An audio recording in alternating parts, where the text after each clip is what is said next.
Welcome back to the Mature Male Podcast. I'm your host, Wes, a psychotherapist helping men mature through timeless wisdom and practical guidance. Today's guest is Pasco Ashton, founder of mencircle.club and a passionate advocate for men's personal development and community building. Pasco has dedicated his work to creating spaces where men can connect through authenticity, develop emotional intelligence, and support each other's growth. Through his platform at mencircle.club, he's been facilitating meaningful conversations and building communities that help men navigate the complexities of modern masculinity and personal development. Pasco, welcome to the show. Thanks for being here. Thanks for having me. Sounds about right. All right, good. So let's start with this. Many men struggle with poor self-care and self-direction in their lives. From your experience now working with over hundreds of men, how do men properly take care of themselves and find genuine direction in their life? It's a good question. I'm going to try and speak just from my own experience, I guess. Self-care, let's start with that. I think self-care is kind of multifaceted, and you can kind of play into that hierarchy of needs. I think most people know the basics, right? The sleep, the diet, movement. I think the parts that I can bring that maybe are new to your listeners are things like information diet. That's one that people don't really think about. What are you consuming in terms of your information? I think that's a really key part of modern self-care in this world where we get absolutely bombarded with information from whatever stream we're allowing it to come from. Having a conscious, intentional relationship with that, I think is really important. I actually learned from my mum about how to receive good information for as long as I can remember. She's been subscribed to this magazine in the UK called Positive News. It used to be, a really grassroots, couple of page printout that she would get through a kind of local network. Now it's an established news kind of publication you can find in BH Smith's in the UK. I'm sure you can get it delivered online through the US. So I'm now a subscriber of that. I've just sort of followed in her footsteps, and having been a journalist, I really can see how easy it is to frame a story in a certain way. And so Positive News is what's called constructive journalism. So it covers current events, but it frames, it doesn't stray away from what's really happening, but it frames it in a constructive manner, so that instead of being left with all the problem and the weight of the world and just being highlighted to all the real big problems that are going on everywhere, it reframes it in a way that's like, well, yeah, this is happening, but these are the people, these are the organizations that are actually doing something about it. And so it leaves you, instead of feeling down and depressed or like overwhelmed from the news, you can actually walk away and think, great, I'm so glad that, these organizations exist. Or for me, it's been probably a key part in motivating me to do something about all these problems, rather than, getting kind of stuck in, fight, flight or freeze, right? Which is kind of in the bigger sphere of social change, happens on a societal level, in the kind of system change. So information diet, and not just news, right? We're talking about adverts, we're talking about scrolling, we're talking about people that we expose ourselves to, the mindsets and relationships. That's part of our information too. The information and that they see on the world. Sometimes, I don't know, who can I use as an example? Maybe my granddad, who I might argue is slightly addicted to the news cycle and being, staying up to date. He might try to share with me some of the information that he's got from that news cycle. And then it's up to me to create a boundary around that. I might not want to actually receive that information because I want to have a more balanced picture or a different outlook. Because I've found, having been an investigative journalist, having worked for Vice as a journalist, having worked for Al Jazeera, that for me personally, it actually demotivates me when I have too much bad news. I'm more motivated when I hear solutions. Similarly, another great example of like poor self-care and poor information is like TV. That, people call it like brain rot, don't they? Like the type of content you can take in that's like degrading in some way. So some kind of clearer examples of that is, well, actually TV that's degrading to others. So can't think of what I call it with my partner. But humiliation, essentially. There's quite a lot of TV that's all around humiliating individuals, setting them up for a fall. In the UK, there's a show called The Apprentice. I think the US has an example, its own version now. You know, those individuals are kind of vulnerable. They apply to reach a reward, but actually they're set up with these trials to kind of fail and people to laugh at them. And again, that's a type of information you can receive. And then you're playing into that, right? You're choosing to kind of be an armchair observer and ridicule them, right? Even if it's just in your head. And then you have kind of horror and thriller type things, which is probably like thriller type things is something that I get into. But I find like some shows we've got halfway through and they've just got ultra violent. And I think that's another form of information that can be damaging, where it's trauma porn. Like that's the phrase that like I've heard kind of thrown around, like something that's traumatic and it's like got a porn type relationship because it's engaging, right? It's horrifying. But again, I question what that does to our minds, right? Like I've certainly had nightmares where I've pictured things that I've seen on TV because it's been ultraviolet. And does it normalize that for me? Does it normalize that level of violence? So there you go. There's one thing. Information diet, self-care. Otherwise, I think emotional regulation is the other key part.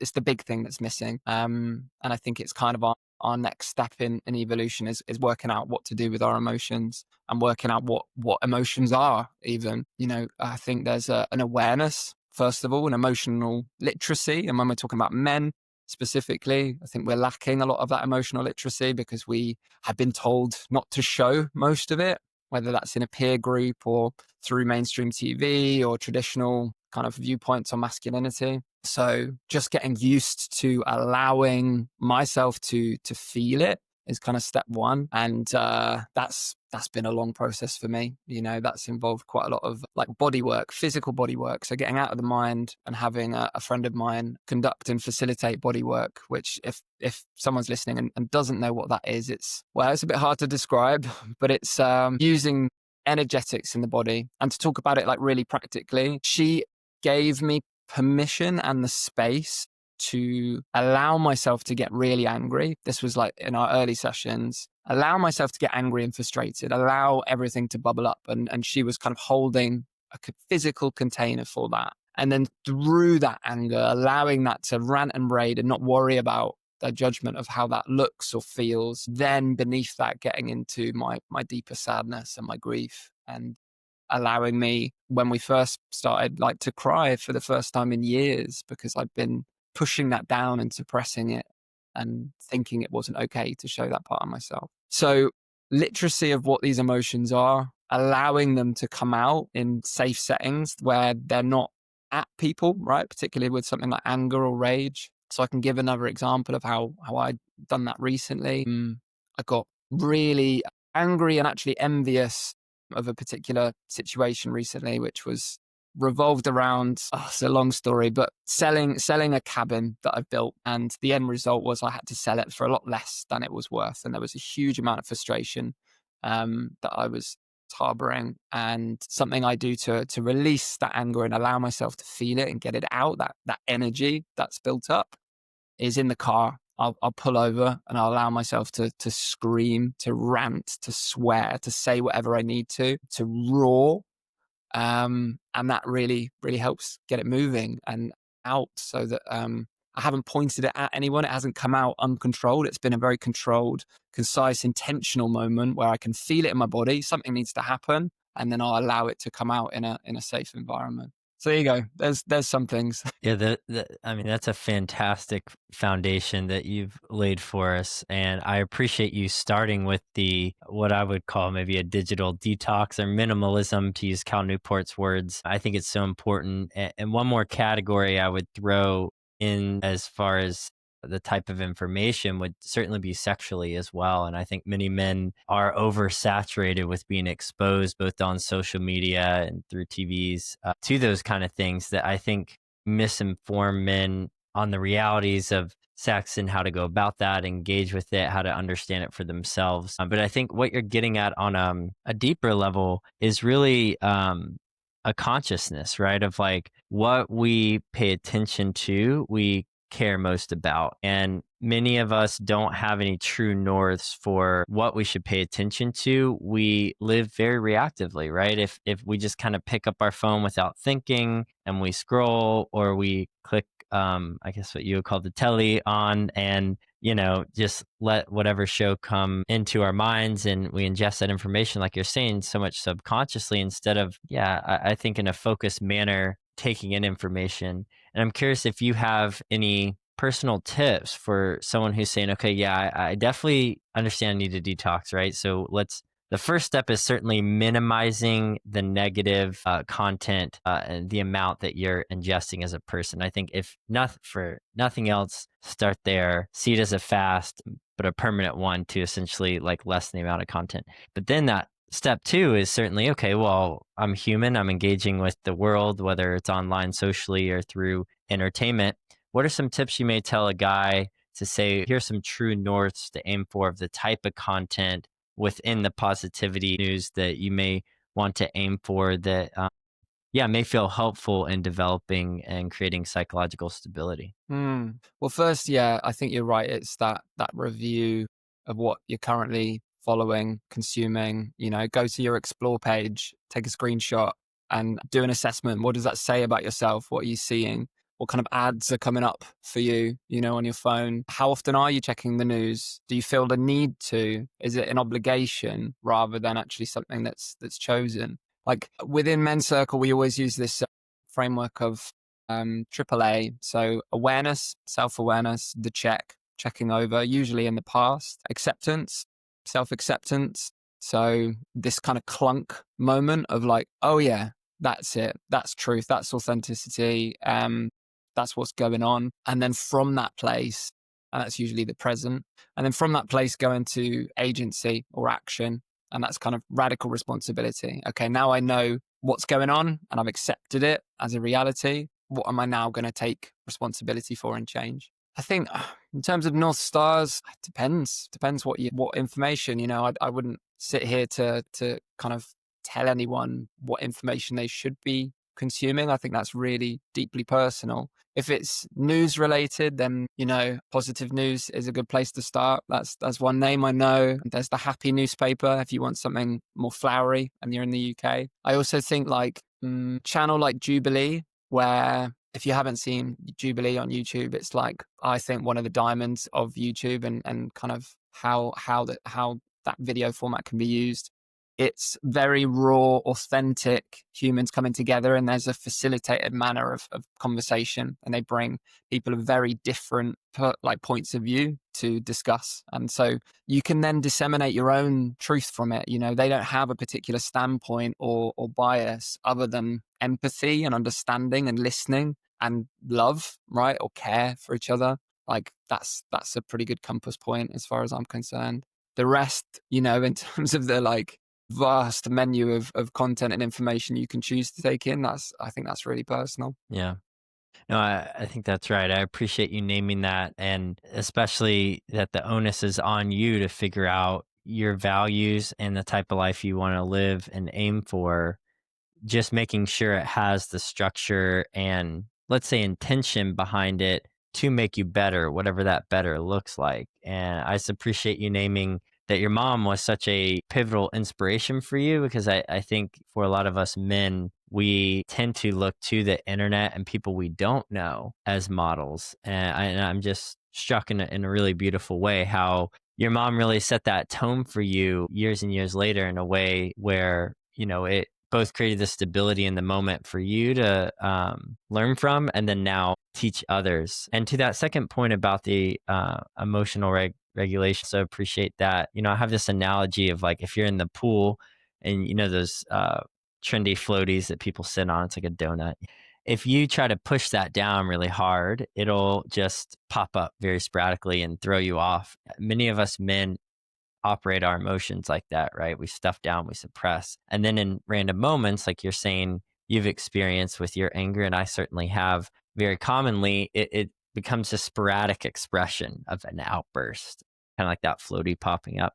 And instead, if we can learn to not suppress it, but control it. So we push down just enough to have a sense of control and like get on top of the floaty, but certainly with the realization that we're working with it rather than trying to control it. And I think that's a big shift.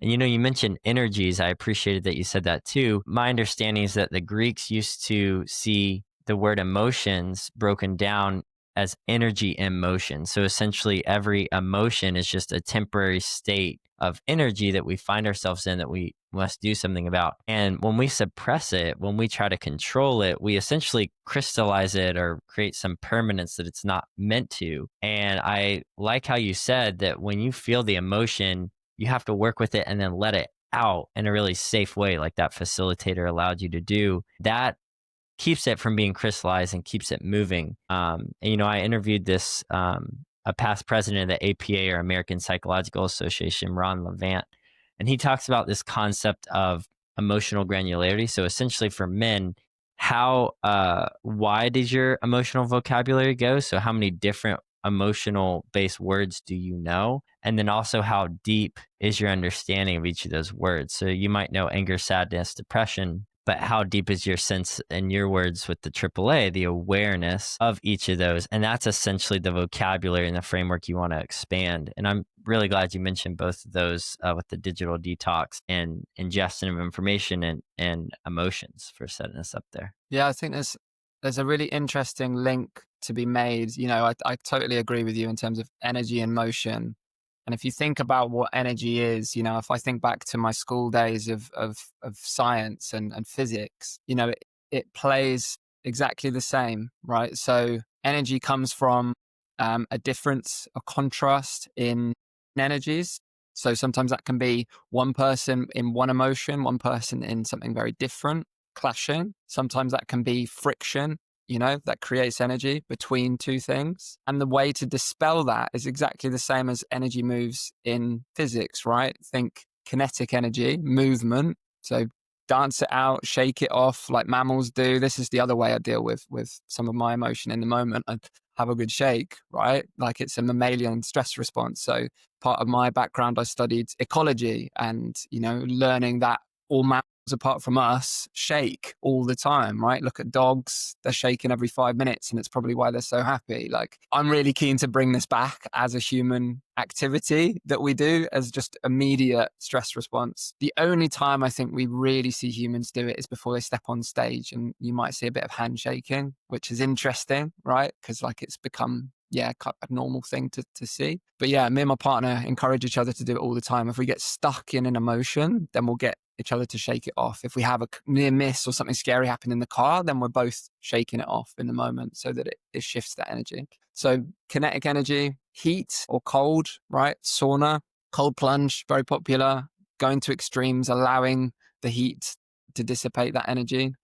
And then what's the other one? Movement, heat, and like sound energy. So speaking it out, getting out of your body. You're a psychotherapist, you know that one very well. Shouting it, vocalizing it, singing, humming has got quite a bit of research around how that's great for emotional regulation, particularly when you're doing it with other people.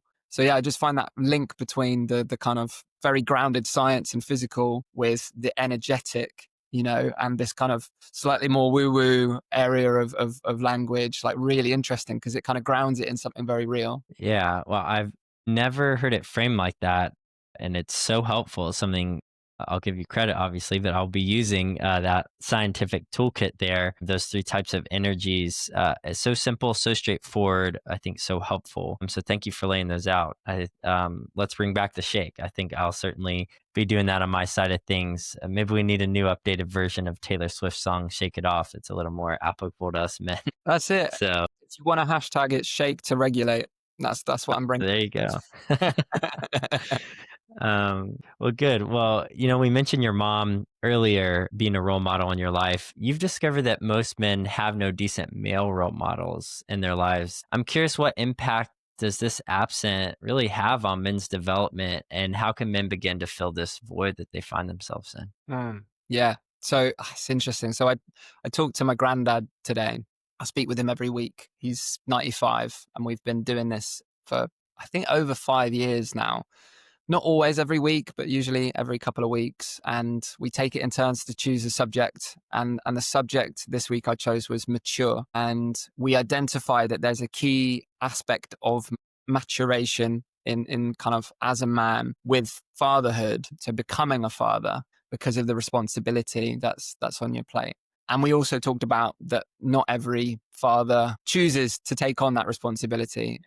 Sadly, that's quite common, and that's sort of relates to what you're talking about, like this absent or not so present father on a whole spectrum, right? That can be completely estranged, never knew my father, which is surprisingly common, to left the home at a certain point, to in the home, but emotionally present or not really present as a father, all the way up to probably what I had, which was a very present father when he was around, but still by default, because of how 9 to 5s and work and traditional roles, he was at work. So I wouldn't see him in the week. And so just by default, had less contact with him. I think the father plays a role in how we learn to be men, right? So women have, or girls have the advantage, at least in the past couple of generations, where the woman has been in the home. And so they have a role model there in the house. This is how I be mum. This is how I be female. This is how I be a woman. And they have that direct contact. Whereas boys don't have that so much. There is an absent presence there. And so then they're looking at their peers, or worse, they're looking at role models on TV or media, or well, now the whole internet, right? And that goes down these routes of, well, the poor players that I don't need to name, right?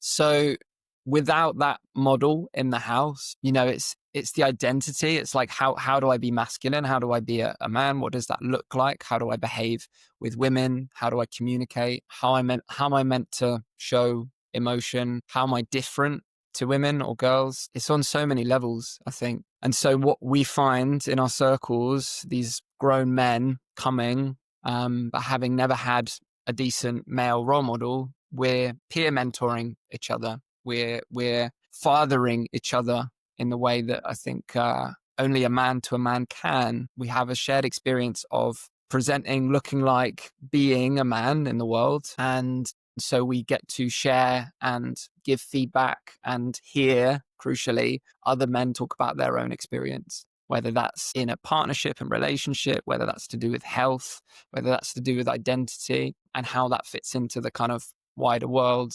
And I think that's the kind of unlearning and relearning that we do in circles. It's witnessing, this is how other men live, because without social contact, without seeing it, hearing it authentically, which is what happens in a circle, then we're just guessing. We're just guessing how other men are living or being or feeling, and then we're trying to live off what we're guessing.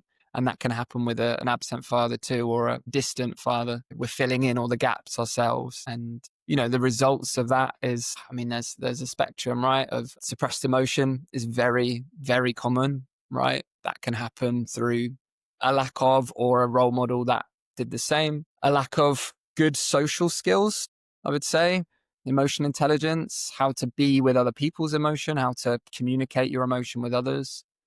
So not just the expressing it, but also communicating what's going on. And then there's also kind of this lost boy, kind of never really graduating to manhood in some way, being stuck in some persona in childhood, whether that's an anxious one, whether that's a depressed one, whether that's in kind of romantic relationships because of never seeing how a relationship is supposed to be, right? It's all the modeling that can happen under a roof and be the kind of first point of contact of that, father role model, father figure. Mm.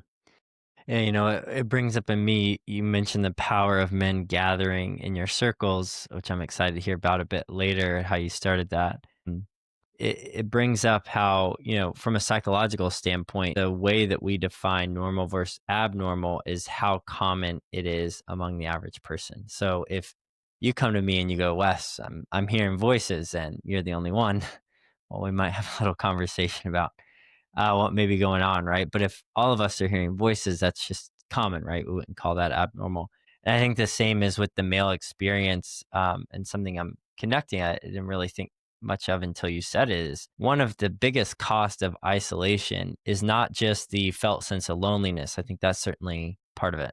But I think the other major issue is that it makes you by default antisocial and you don't know what's normal and abnormal. You have no mirror or reflection. This is the power of intimate relationships. If you're, in a relationship, with a woman, is that there's this feedback, this constant feedback. I don't know about you with your partner, but tend to get a lot of, oh, I guess I got to apologize again.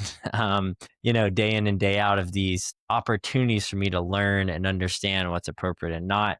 But like you said, that only goes so far if that person doesn't share my experience of being a male. And that's where you need the men's circles to really do that, is to help you model and understand. Then I think you brought up a really good point at the beginning of answering this, talking to your grandfather is essentially he's like let's say a primary first model outside of your father of what a man looks like. And obviously your father somewhat was imprinted by him in that. So by you talking to him, you're in a sense kind of reflecting back on his foundation for what it means to be a man, subconsciously realizing that through your father and through him, you've come to know who you are as a man because of what he did or didn't do. Obviously, only to a certain extent. Now you're a grown adult, you get to pick that. But I think that's so powerful because many of us don't have that primary caregiver in our lives being the father, or if he is in our lives, we don't have that close enough relationship to be able to refine that modeling like we would a life partner, right? That line of communication is just more sparse. And I do think instead of trying to force our way into being really close with our dads or reconnect with them, I think part of it's a grieving, realizing, maybe that's not going to happen. And as much as we deserve that and need that, it is what it is. And instead of just giving up and continue to isolate ourselves, it seems like, to your point, the move is to essentially find these men's groups and places where we can replicate the modeling in a healthy way. Certainly not exactly the same. No one can replace our fathers, grandfathers, but in a way that is a helpful substitute to at least keep us going along for both understanding the model itself and refining it as we move along within it. Yeah.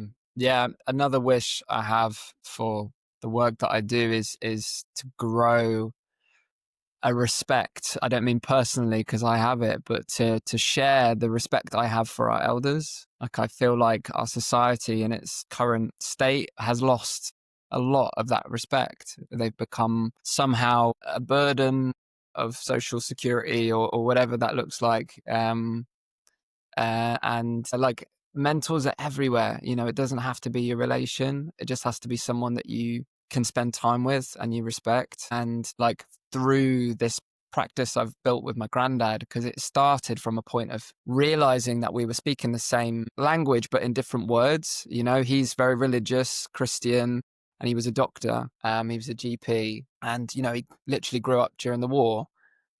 Extremely different places to come from, but actually replace the word God with love or universe. And we were basically saying the same thing. His was very scripture based, but the morals and values behind it all were very similar. I think if you can find someone like that you ultimately agree with on the premise of life, that has lived, I think that's what we forget, that, these people that are much older than us have lived a life, and like they have all these stories and all this wisdom to share.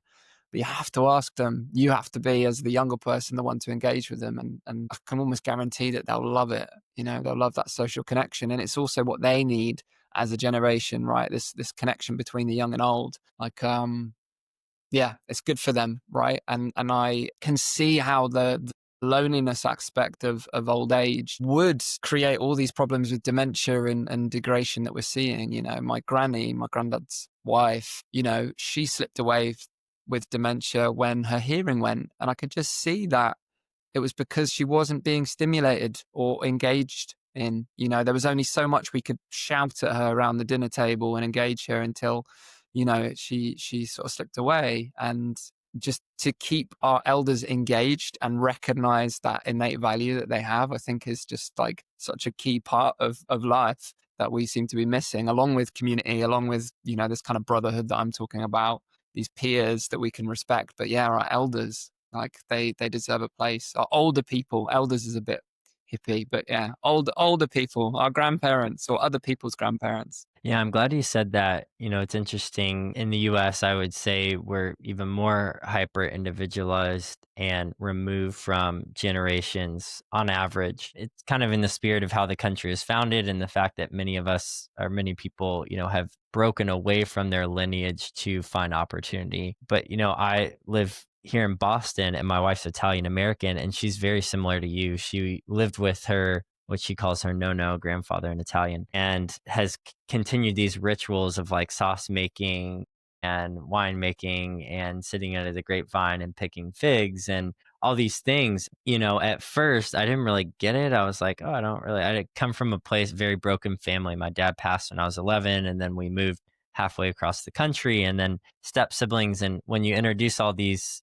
different relational dynamics, essentially it was pretty fragmented. So I didn't have much. And I think what you're getting at is really important is I was only around young people. And I realized like what's so attractive about my wife? It's like, well, she's spending time with her grandfather instead of going out, and just like you spend time with your grandfather.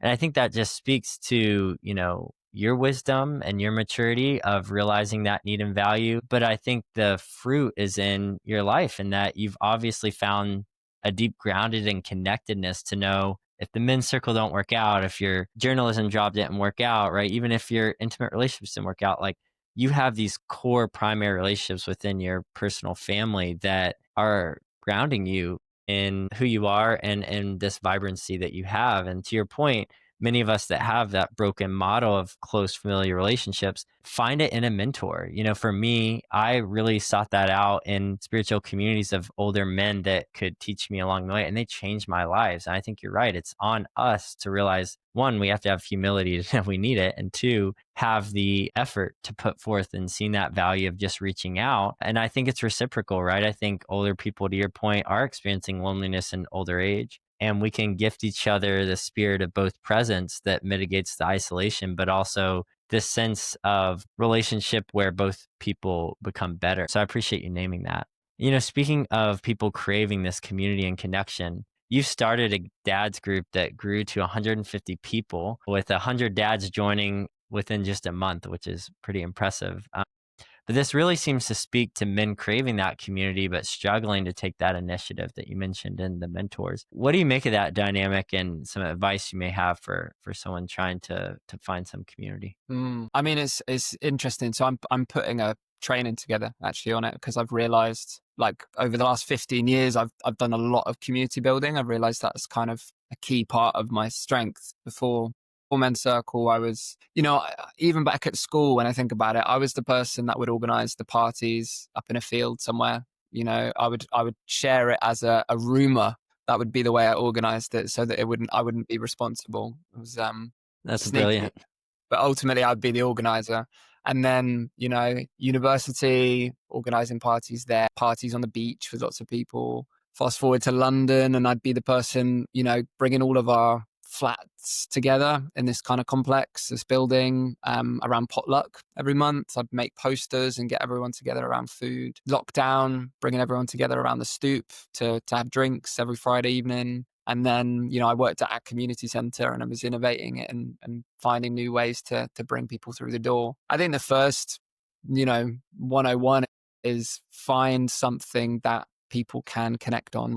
Like Men's Circle is the shared identity. Any community is shared experience, shared place, or shared identity, right? It's one of those three things. Ideally, it's all of them. So with this local dad club here in Sheffield, yeah, I found three layers, right? We all live nearby. We're all dads and men, and we all want to connect in some way. And the poster originally was literally just kind of introducing myself, a leap of vulnerability, right? Saying like, oh, turns out being a dad is lonely, it's hard, and tiring. Anyone want to want to meet up? And I genuinely expected to get sort of 6, maybe 10 people together. And yeah, I think it just people resonated, and probably had wanted something for ages, but hadn't seen it And I think I also just hit a sort of time culturally where dads are stepping up. They are being more present in the home. To go back to our previous thing about fathering, like we were talking about it at one of the socials recently, like our generation is choosing to be more involved, whether it's like me, I do 50-50 care with my partner, or a lot of dads are working from home now, so just can be more present with the kids, whatever that looks like, whether it's kind of emotionally present or physically, involved. So I think I just hit on all those things at once. So that's why that kind of exploded. I guess, yeah, to get back to your question, like find the commonality, bring people together around something that they're going to want, right? So for us, it was going to the playground. People were already doing it. That's where the posters were. Right? Then it was the pub. Just assume everyone wants to go for a drink, right? They're doing that anyway. We might as well do it together. And then it's kind of evolved into other things. And a dad circle is a part of it. But yeah, similarly, if I think back to the community centre that I was working at in Islington in London, it was food, right? Food was the first thing. Like find the thing that everyone can agree on. Like we all like food. Everyone like food? Yeah, like 99% of people like food. The 1%, okay, you can go somewhere else. Or just come, but don't eat the food. Music is an international language. There's a few things like that just will connect us by default. And, speaking about your Italian partner, right? Like food is like the web that holds Italy together, right? Like you only have to watch any Italian food program and you see their passion and like, yeah, just like perseverance to have really good quality food and to bring people together. So yeah, I think to start with, it's as simple as that. And I think then the second part is choosing to be the person that brings it together. Like if it doesn't exist, which is what I found when I arrived here, then if you're feeling brave enough, then be the person to instigate it.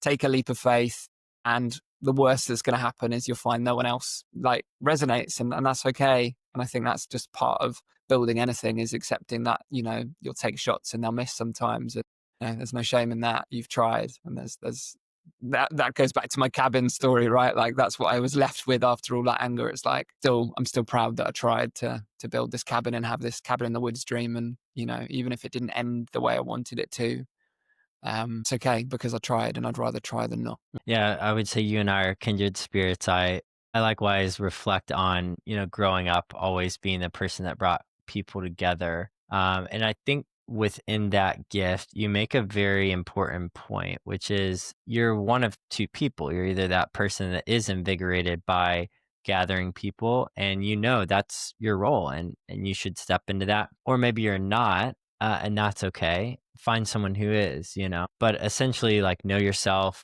know what really brings you life. And, I agree that we need to start with the lowest common denominator, to put it in very basic math terms, which you shouldn't trust coming from a therapist. But, I think there's this baseline, really, hierarchy of safety, right? So what's the space that the most people can feel most safe in?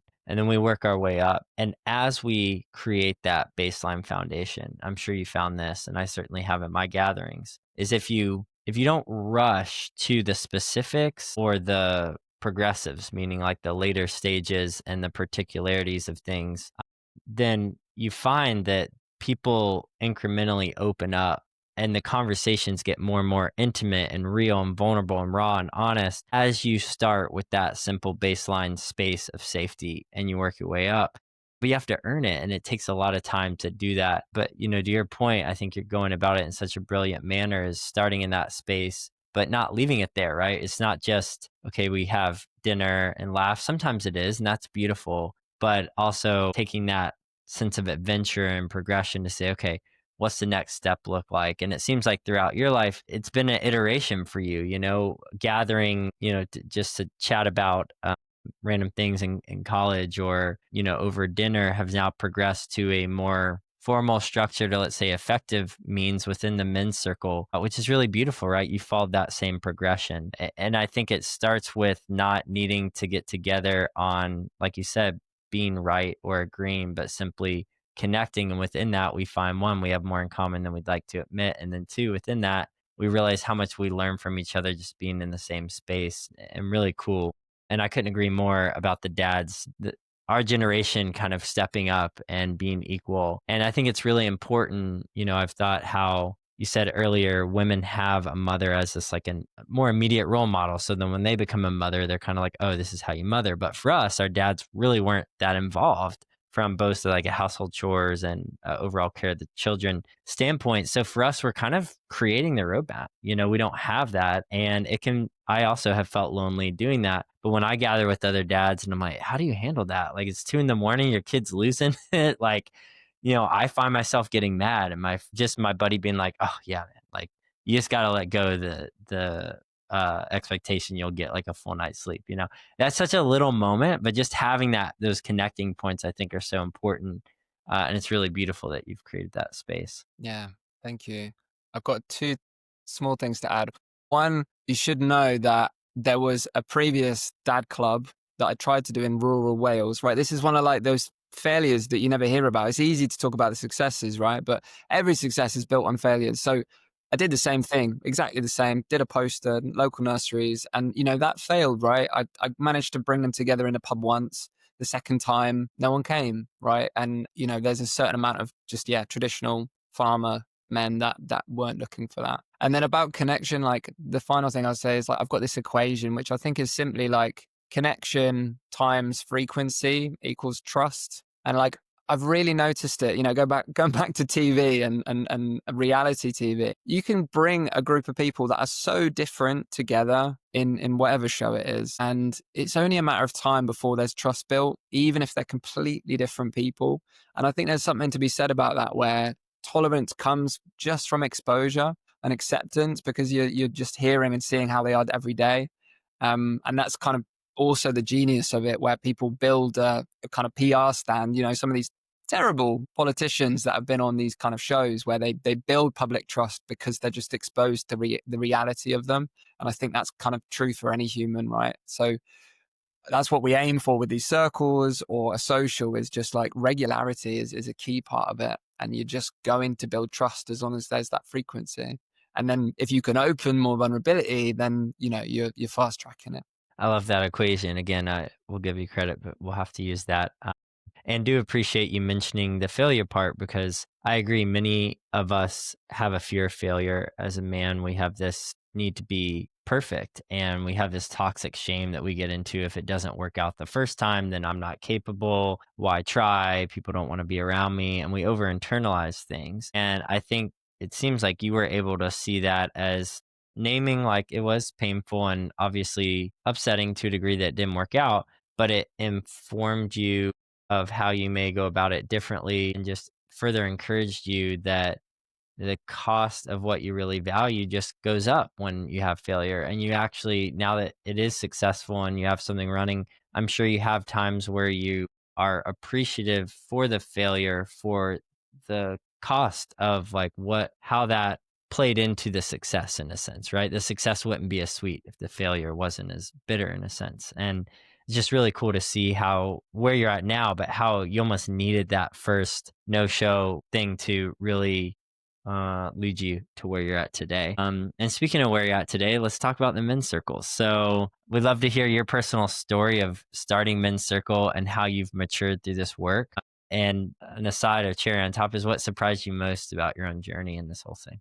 Where do I start? I mean, men's circle starts with my parents, right? Like both of them showed me how to live a life of service, despite my dad not being physically there during the week all that much because he was working. He was showing me that you can live a life of service to others. He was a probation officer for people on A-class addiction. So people going through the cycle of crime, addiction, prison, and then trying to rehabilitate them. He now runs a park for disabled children, right, locally. And then my mum worked with female prisoners, worked with refugees, worked with asylum seekers, after she, wasn't looking after us. So both of them have shown me, this is a way to live a life, and I've taken that blueprint.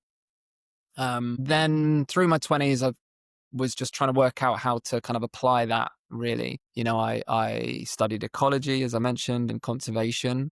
Learned a lot about the global systemic problems of the world, and challenges, and thought photography and journalism was the way to solve it. So I became a photographer, worked for Vice for a while, kind of at the same time as doing loads of events and other commercial photography. Did photojournalism with them. That was exciting. Thought I was kind of, telling stories and making a difference. Then left the UK kind of in this similar kind of news cycle mindset, right? I actually became completely alienated with the culture of the UK and felt despondent and felt like the grass would be greener. So went to the green valleys of Grass Valley in California, and ended up working on cannabis farms there for a while.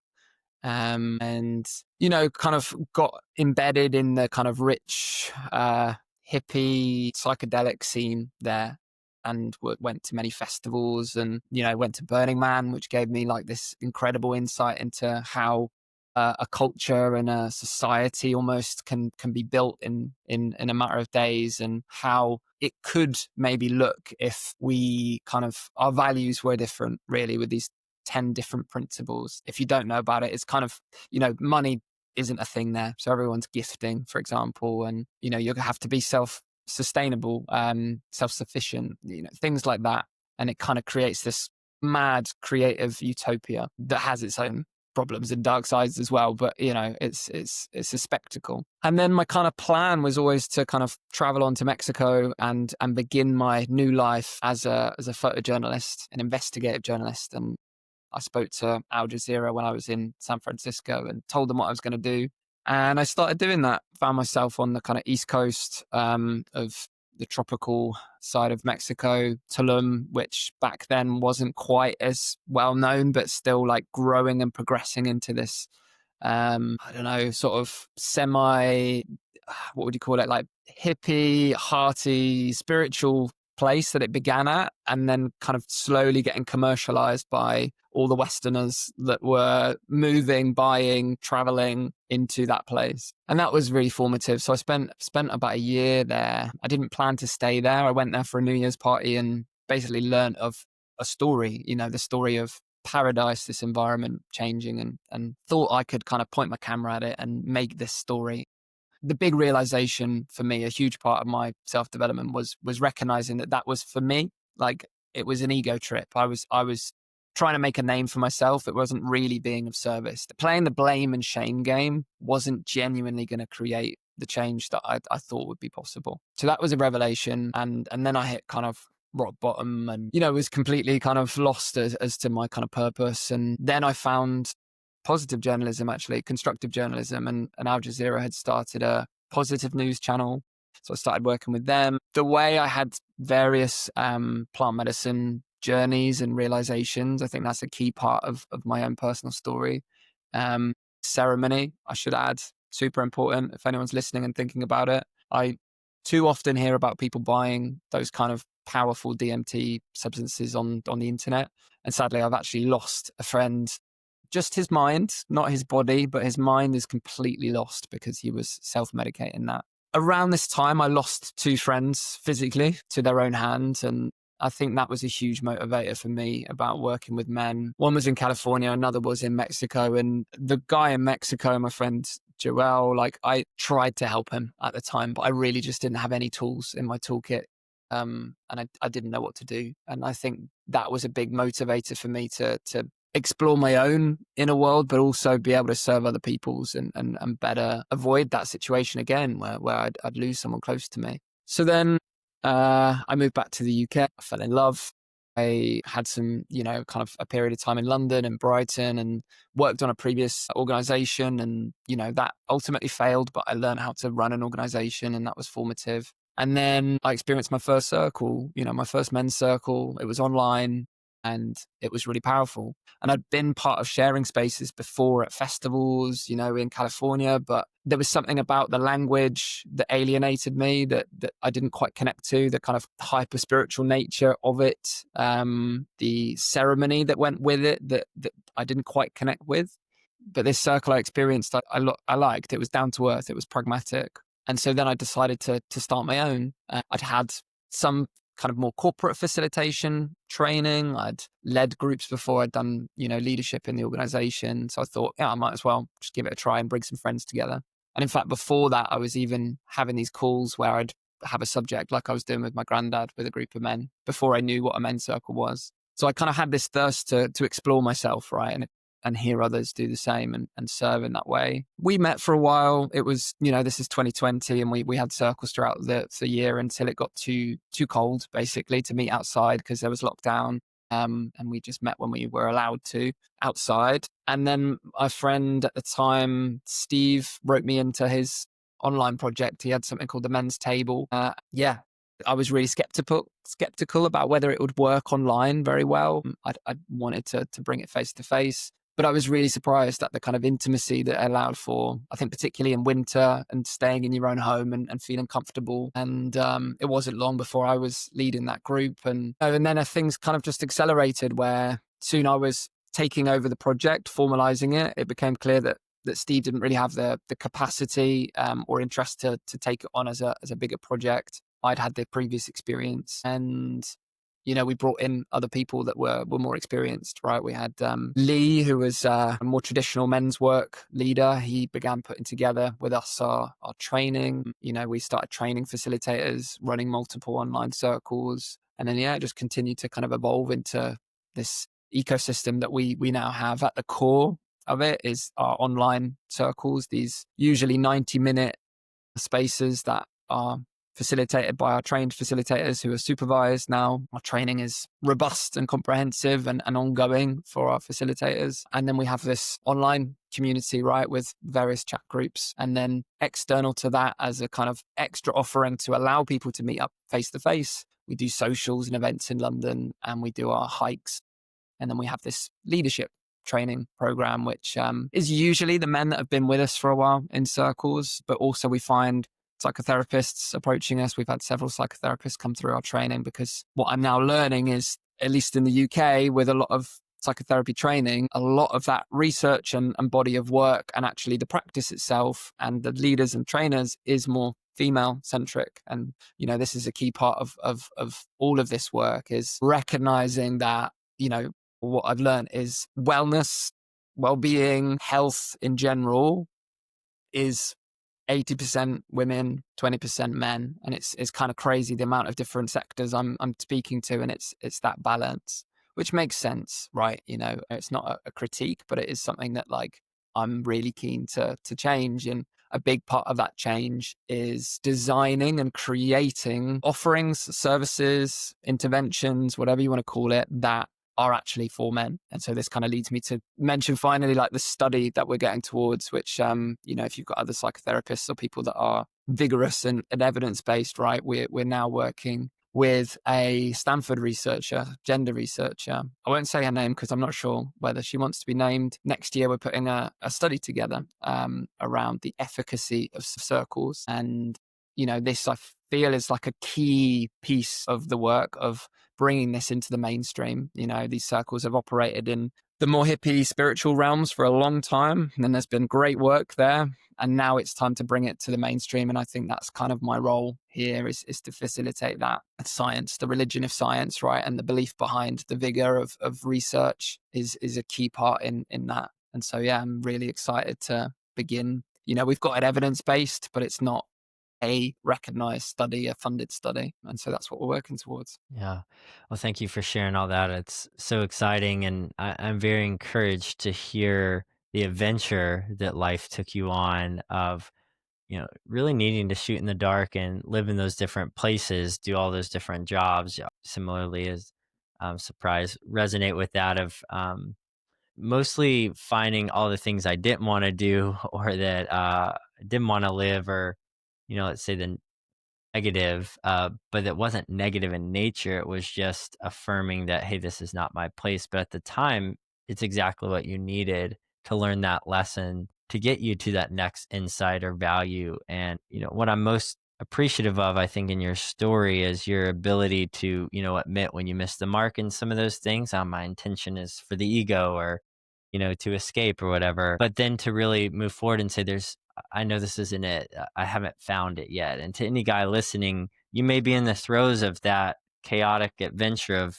thinking, well, gosh, what's the point? I haven't found my thing yet. And here Pasco is sharing about his amazing men's circle and what's my thing. And if it's any encouragement, guys, just keep going because it does, the path unfolds, it does reveal itself, and it looks different for everyone. I'm just so thankful you said that. And then that second part, the empirical research, I think is also so important because I agree. I think whether we like it or not, and this is the same in the psychedelic realm, the things that are most naturally curing still need the societal affirmation that is done through science and done through the accreditation of the governing bodies in order to be accepted and also scaled on a wider level. And I think it's so important that work you're doing. So very excited to follow that study. And the last point here, before we wrap up, speaking of rigor and making sure everything is, credited, you've learned the hard way of trying to facilitate these men's groups without that proper training that you now implement, and how that can be problematic. But now you emphasize the importance of that rigorous preparation, which I agree is so important. Why is professional facilitation so crucial to these men's groups? And what differentiates a well run men's group from just a random group of guys getting together? Yeah. I mean, I think I was humbled by the knowledge that already exists, right? It's kind of like any new skill. You can learn it as you go along as best you can. But like, if you don't know that certain buttons on a piano are certain notes, then there's only so far you can go with it, right? I think that's what I was humbled with my teachers. I think about, Lee Stagels, right? He was a really key mentor for me and was our facilitator trainer for a while. And, he taught me all about this kind of traditional men's work that has been going for the last, 60 years. And I think having that knowledge base of what's going on under the surface of men is a key aspect. Then there's the kind of practical facilitation skills, which like you learn by doing, right, as much as anything. And that's where the supervision is really helpful, where, I tried this, it landed in this way, that kind of thing. And then there's the more complex, more specific kind of challenges that might arise that are unlikely to, but the risks, right? Whether that's signposting to mental health professionals, because we're very much not that. And we're really clear about that. We facilitate self-development spaces. And there's a really important difference. We're not claiming to be for mental health at all, really. Where, it's mental mastery, it's mental fitness, it's emotional intelligence, it's a toolkit building, it's sharing authentically, it's finding connection. And actually, most of all, it's listening. It's listening to other men and other men's experience, getting out of yourself for a bit and being of service to others. So it's also those principles, right? We have 10 principles that are kind of core to what we do. And that's like the way that we're showing up, making sure that we are being of service, right? Rather than it being about us and being the one, right, to lead something. It's also about recognizing some of the pitfalls. We explore that a lot in the training. We do an exercise around Mr. Men, right? We have sort of like Mr. Self-sabotage, or Mr. Talks a lot, or Mr. Solver, Fixer, Hero, right? I've got a hero complex, 100%. Like, I'm sure that's why I'm doing this work. It's why I was a lifeguard for a certain amount of time. It's why I've been trying to, save the world. And so I have to really watch that. I have to watch that part of me, because otherwise I lean in when it comes in a circle. I'm trying to solve and fix something for someone else. And that's not my role. That's not what a circle's about, right? It's a place of equality. I can hold up a mirror, and I'm fairly well practiced at that, where I'm keeping it clean from my opinion, from where I think a person should go, right? And in that way, it's empowering. So that's kind of, an example of that training. What was the second part of the question? Yeah, just essentially what differentiates it from a bunch of guys saying, well, like, why do I need an official men's group? Why can't I just get together with my buds and learn to share or chat? I think it's the intentionality of it. I think a big part of it is the boundaries, the agreements of the space, whether that's not interrupting, whether that's not solving, whether that's non-judgment, or as we kind of now put it, not condemning another.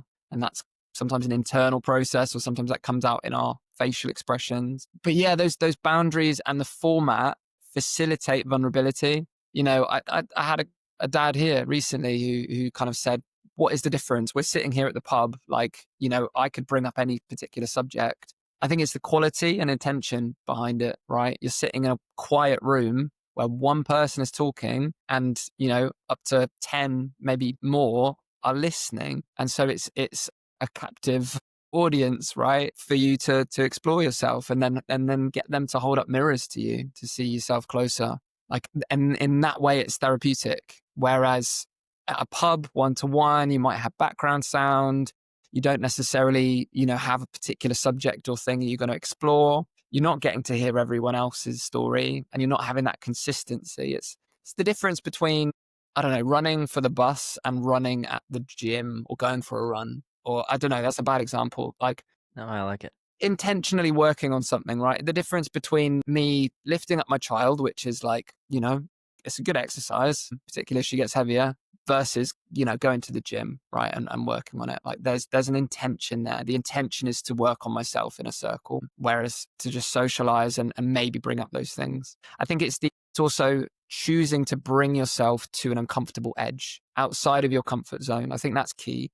You know, safe enough to go there, and that's with the gradual process and well facilitated, well held space, but then the safety to step beyond it and go, okay, this is my edge. Today I'm gonna talk about how vulnerable I feel around money, or today I'm gonna explore and share about my sex life because it's, I wouldn't do that at the pub. So I think it's those elements where it does get a bit more uncomfortable. It's not meant to be a comfortable space in the same way. Yeah, a gym's quite a good analogy. Yeah.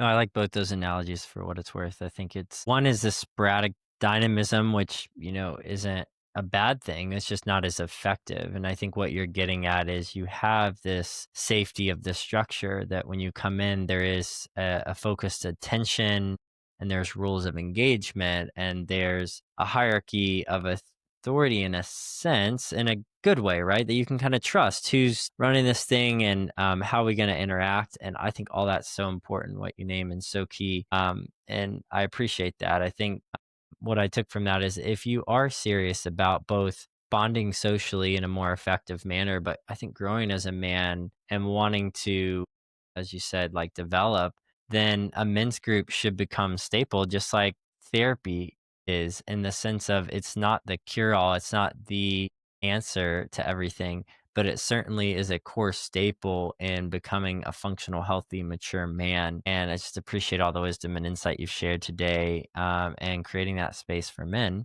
And I'm curious where people can find your work and if they want to jump into a circle, how they can do that. Yeah. Yeah. I mean, I think you can just Google men's circle and we're up there. The website's mencircle.club. I think everything's on there for you to find, whether you're looking to join an online circle, we do a 4-week free trial for anyone. We have a wait list for a US circle. We've got a US facilitator now. So that's in the pipeline. Or if you're looking to start your own, right? We run an online facilitator training. Next cohort is, well, we do 2 a year, 2 cohorts a year. And, we're empowering people to start their own, right? And this new training that I'm putting together is that community aspect, right? What I've done here in Sheffield, create this localized community. A circle is one aspect. That's the like fast track self-development space. But there's all these other social elements, and I can see and feel that that's needed and wanted in other places. So whether it's a men's circle, men's community where you are, or a dad club more specifically, that's what we do, right? I'm less doing the circles and more sharing what I've learned and how to do it so that people can do it themselves where they are. And we'll make sure to put all that in the show notes. And Pasco, thank you again for sharing your wisdom and insight, your experiences, and being a mature man who is generously giving what he's learned in his life in a way that's serving men. So thank you again. And guys, until next time. Thanks, Wes.